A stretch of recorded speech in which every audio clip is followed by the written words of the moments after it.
Kayo nga ba'y nagpapalak na magbakasyon at nababahalang iwan ang bahay dahil baka ito'y masunog? Huwag mag-alala, narito ang ilan sa mga simpleng dapat gawin para maiwasan ang sunog sa bahay. Una, bunutin lahat ng mga nakasaksak gaya ng mga appliances at iba pa dahil isa rin ito sa maaaring pagmulan ng sunog. Ikalawa, huwag kakalimutang sarhan ang control knob dahil baka lumabas ang amoy at kumalat sa paligid. Ikatlo, huwag kakalimutang sarhan ang valve ng gasol.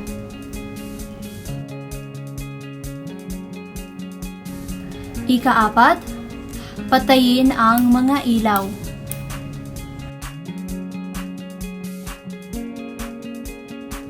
Ikalima, huwag isara ang lahat ng bintana.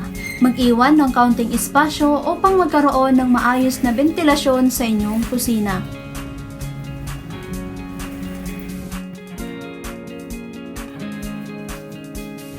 Sa kabuuan, mahalaga maging responsable at maingat ang bawat tao bago umalis ng bahay upang maiwasan ang sunog.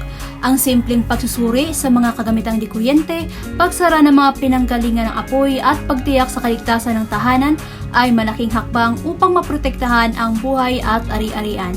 Sa pamamagitan ng disiplina at pag-iingat, maiiwasan ang mga sakunang dulot ng sunog at mapananatiling ligtas ang bawat pamilya.